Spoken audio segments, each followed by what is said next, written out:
And that is one of the problems in Islam, unable to market it. So hence the reason, in spite of the slight aberration on my right, who is intolerant, who come, I don't know if he come to hear something else, but I'll forgo that. I mean, he... It's not my fault, thank you. Okay, Stanley Cook. All right. We have, perhaps what he was trying to tell you is we have a steel pan in Barakpur. And he's a professional musician. And he was beating the drums last night in Barakpur at a campfire. We need communicators. We need people who can market Islam. And I'm learning a lot of lessons from Tariq Ayub, the CEO of Muslim Channels TV of California, who made a tremendous sacrifice to come here today. And Tariq, we appreciate very much that you are here. He has these communication skills. We need people like Ashmead. I told Ashmead I'm going to keep him close to me now, because he has skills of management. We should have had him with us in the retreat from day one. But if I'm going to give you an answer, but I'll be crucified. If we are in the state we are today, there are a number of reasons for it, but I'll single one. I consider it to be the most important reason of all. But first, let me seek some protection from Nabi Muhammad alayhi salatu wasalam, to protect me when they want to crucify me. He said, the hadith is in the Sunan of Tirmizi, it is narrated by Ali radiallahu ta'ala anhu, and he said, it would not be long when nothing will remain of Islam but the name. I wonder who would be responsible for that collapse. He prophesied it. And nothing will remain of the Quran but the traces of the writing. I wonder who would be responsible for this betrayal of the Quran. You read it for the dead, but you would not go to the Quran that it can explain the world to you. At that time, the masajid would be grand structures, iron and steel, multi-million-dollar buildings. Ambassador Usman's father was an imam. I've never met a man like him. I have never in my life met a man like his father, who'd ride a bicycle. Even through the rain, he'd drive it. He'd ride for hours to come to listen to a lecture on Islam, to learn. With so much humility in that man, all through his life. But today, grand structures, iron and steel, hullabaloo. Masajiduhum amiratun wa hiya kharabu min al-huda.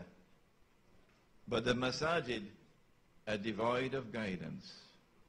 Now listen to the last piece, and you get your answer. Who is most responsible of all, for all the squalor, all the destitution, all the poverty, all the slavery? Ulama'uhum. The ulama, the religious scholars, the maulanas, the muftis, the shuyukh, of those people with those grand structures and so on. Sharrun nasa mimman tahta adim as-sama. They would be the worst people beneath the sky. Why? I told you why. It's patake, baker's man. That's why. You have backbones made of recycled paper. Why can't you be like Malcolm?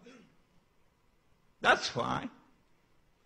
علماؤهم شر الناس ممن تحت أديم السماء من عندهم تخرج الفتنة وفيهم تعود. They will be the center, sources of the corruption and collapse of our society and civilization. That's your answer, Usman, but I'm going to be crucified now. The next question? Yes, guys? One second. PBC 7143. You know what you have to do. PBC 7143, you know what you have to do. Yes, Laith is from UK. Britain, yeah. He was one of the last on the train coming here.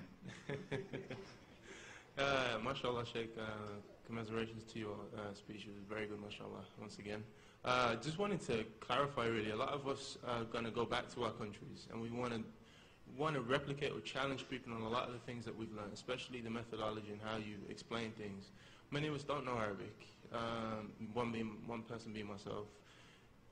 Does our foundation need to be in understanding the Arabic language in addition to support from your books for us to be able to justifiably, repeat exactly all the things we're learning?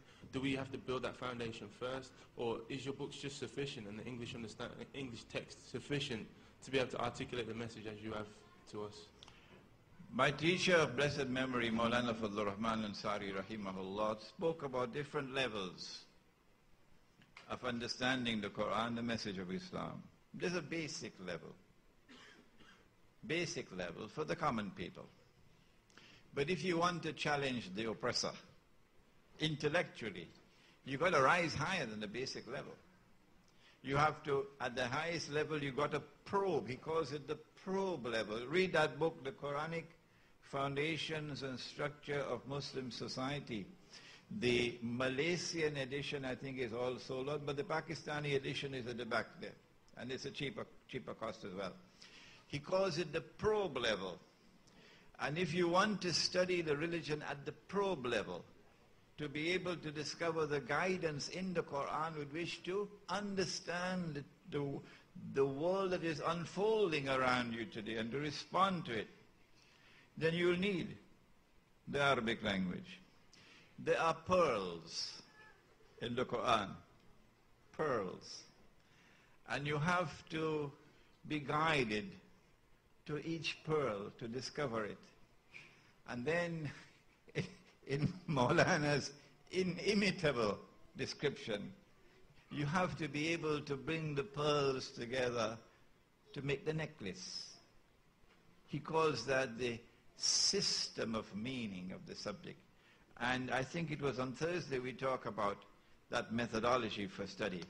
But if you want to come to Trinidad, Maulana Siddiq Ahmad Nasir is at Baghdad, become his student. Next question. Assalamu alaikum, Sheikh. Which is this? Oh, Milad from Australia. From Australia. Oh no, he is Afghanistan really. Mm-hmm. Sheikh, this is more of a comment and a question. I just personally, and I'm sure on behalf of the brothers, want to thank you, and just to make a note that I'm sure this message of yours is very hard for, like you said, for many people to accept, but maybe in family, maybe in community, but just I think you and as well as us have to recall what our Prophet ﷺ went through himself, the alienation, the years of just being left alone and looked at as something low. But in the end, haqq prevailed. And inshallah, this will happen with this as well. Secondly, Sheikh, this is the second thing I want to make a note of is that we came here not knowing any of each other. And I'm talking about the younger brothers here. Like you said, we're all over the world, from Australia, England, here, there. But mashallah, the bond that we've created just in a few days, it's like we've known each other for years. This is Yusuf from California next to you. Yes. And alhamdulillah, I've noticed like in my own family and my own society, a lot of the older generation, they have many disputes and things of little things. And alhamdulillah, I don't see that as much as in our generation. And inshallah, it's us who are going to be the leaders, the frontiers of the Islamic revolution. However, I just want you, if you could give us some advice, some nasihat about what we should do, and something that should stick with us always, no matter where we are in the world, no matter who we're with, our brothers or non-brothers, what we should do to each other. Number one, I like the question. Number one, apart from those things that Allah has made obligatory on you, apart from those things, number one, recite Surah Al-Kahf on every day of Jummah, okay? Number two,